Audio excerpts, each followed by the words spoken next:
Good evening, my fellow mutated sapiens of various genders. Today I come to you with your weekly dose of unimportant gossip from the deep end of the art community that you probably can't do without knowing, but your nosy little self is too inquisitive to miss out on. In today's news, we have an artist who is causing quite the stir on social media with her rather interesting interpretations of the human figure and the relationship between the male and female form? I don't think I know exactly how to explain this in interesting metaphors. Well, here are some of the enthusiastic recreations of the exquisite images that go on in her meticulous mind.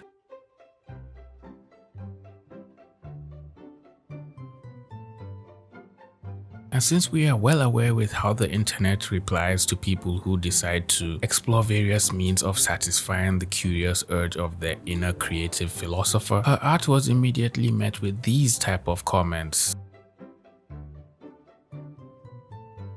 For those of you who paused the video to read the comments, you may have noticed a common theme recurring in all the comments about her work. The people responding to her art all seemed displeased with it. Laetitiaky is an artist from Ivory Coast who went viral multiple times on TikTok and other social media platforms with videos of her making unique and intriguing sculptures out of nothing but her own real hair on her head. Something I should have done when I was keeping all my hair to start braiding it, but then again, I was just doing it for fashion, I guess. Priorities. Numerous other creators also experienced the same bewilderment as me when they stumbled on Letitia making her unique art unapologetically on the internet. And they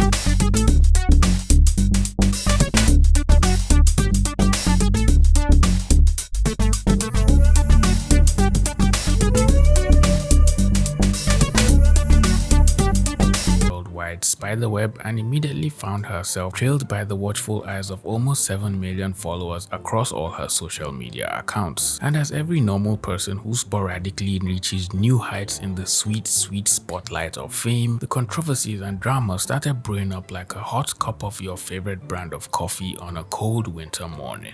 A lot of you probably know this artist. I mean, she got 6.1 million followers on TikTok. She got incredibly popular in the recent years when she was publishing on TikTok different sculptures she was making with her hair and also sharing her paintings and other kinds of art. But recently she said she's a TERF. And she even said that being labeled a TERF is a badge of honor. J.K. Rowling is her queen. She posts quite a lot about her. Makes her portraits out of her hair, and in general preaches radical feminism. I do understand her stance on radical feminism and that liberal feminism is not going to change anything, but it's sad to see that someone with such a huge platform is engaging with this kind of feminist trend, because trans people are already under attack, and we have other political forces who exclude us.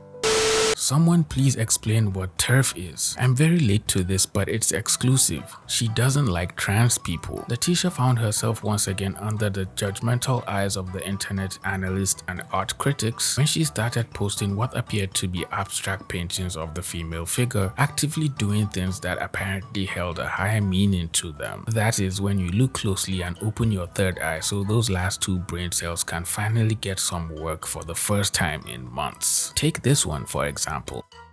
According to her description of the painting, which she titled Roy de Holmes, which translates to King of Men, she described the painting as a satirical representation of the sudden rise in popularity of the Alpha Men podcast bros, which has taken over the internet like a plague we never saw coming and definitely never wanted. In her caption, she extensively expressed her opinion and the underlying meanings of her painting, which will also make a lot of sense to everyone who took their time to read it. I'll throw it up on the screen so you can pause the video and read it yourself.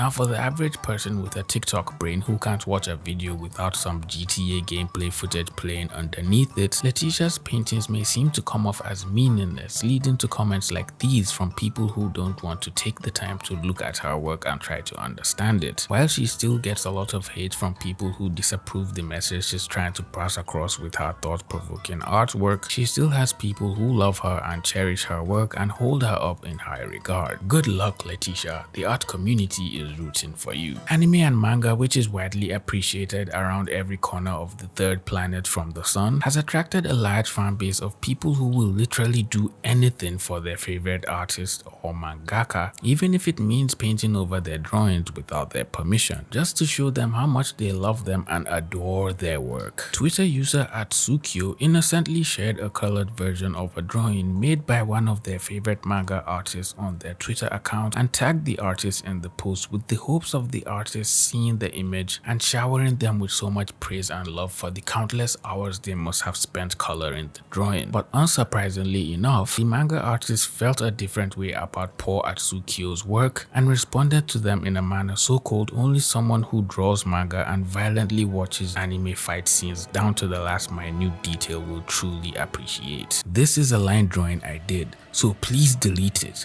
There is a possibility that people who see this picture will mistakenly think that I colored it. This coloring has no ingenuity or sense, and the image is completely different. It is completely different from fan art that was created by someone who saw my picture, drew a new line drawing, and colored it. Oh my gosh. That's gotta hurt. Thank the stars in heaven I didn't make that drawing. If not, I'll immediately start praying for the ground to open up and swallow me if my favorite artist replied to me like that. I literally had to translate the post just so I could read it to you pretty penguins watching this video, because the original comment was in Japanese. Imagine your favorite artist literally telling you how much he hates your work in another language. That has got to be very painful. Oh, poor Atsukio. All they wanted to do was show their favorite artist how much they loved them and appreciated their work, and all they got in return was a perfect knockout from Akuma himself. The original artist, who goes by Shinobu Seguchi on their Twitter account, also posts a lot of their drawings and some colored versions as well, which may have been the main reason why they didn't want someone taking their work without their permission and repainting it, just so people don't get confused as to which is their original work and which is fan art. Other people also commented under his top comments explaining they had told the person who posted the fan art that what they did was not right and should take it down, but the fan artist refused to heed their advice, claiming they had done nothing wrong at all. I always enjoy rereading Prisoner Riku. I did explain the situation to the French person, but he said he intended it to be fan art,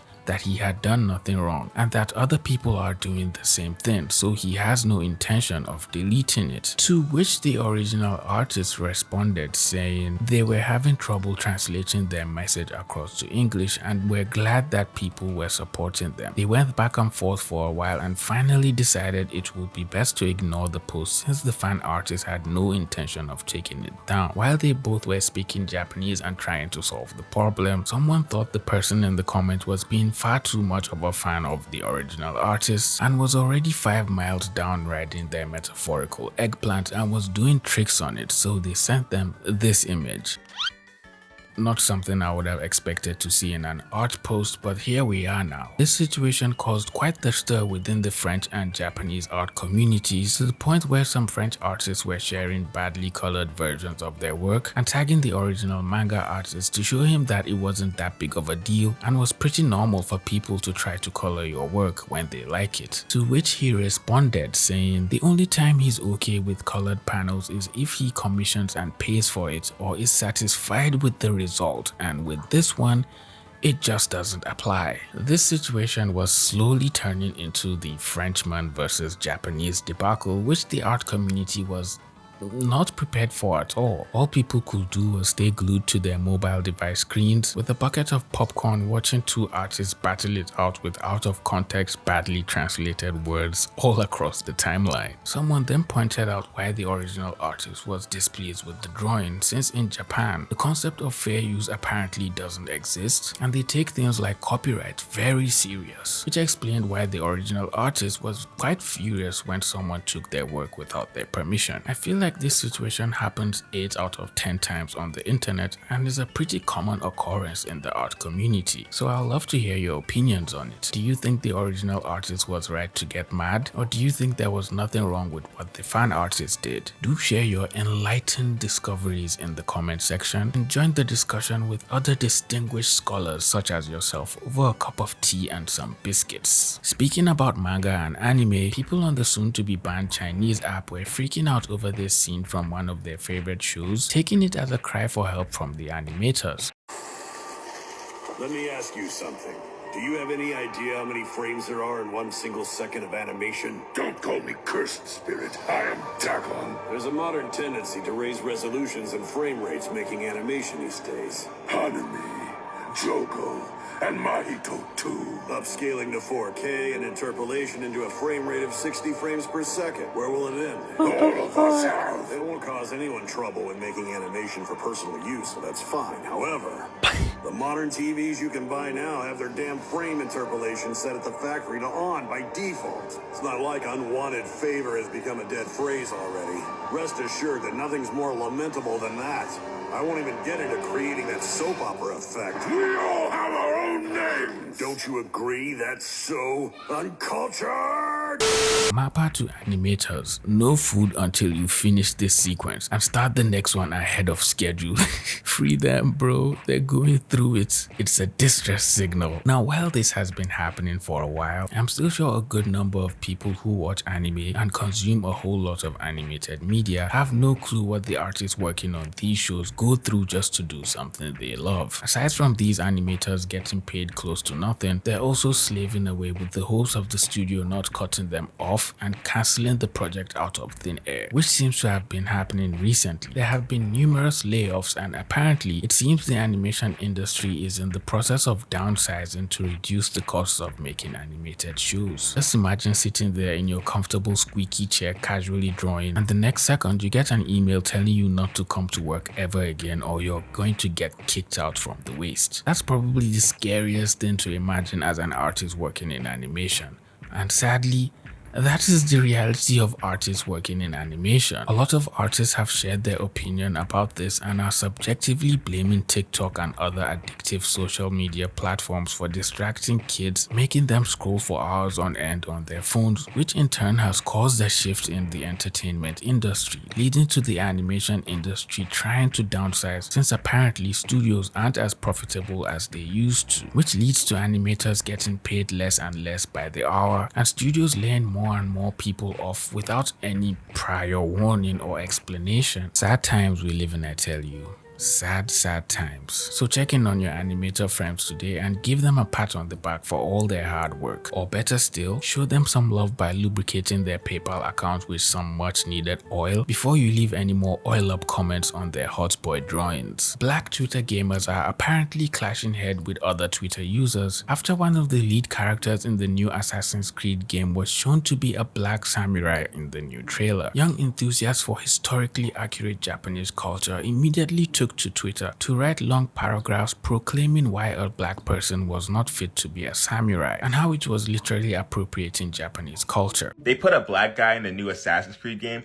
and now every racist weeb thinks they're a part of the Japanese Ministry of Culture. I genuinely don't get why they're so mad though. They're like, oh, well, actually, Yakuza's story is not 100% accurate as a samurai. Bro, it's a video game. None of it's accurate. None of it's real. And it's genuinely like an interesting story. A black person that was a part of slavery gets shipped to Japan and becomes a high-ranking samurai. That's not an interesting story to y'all? Y'all can't stretch your imagination to at least play a video game involving that storyline? The craziest part about it is that this is a real person in a fake game.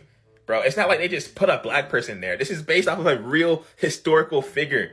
All right, it's not like some imaginary black DEI or whatever y'all call it. Where was all this drama when Tokyo Vice dropped? Tokyo Vice is a genuinely good show. Y'all should watch it. But no drama then. Apparently this was a game too. Like, come on, bro. Come on. Where were the Japanese historians when this game dropped, huh?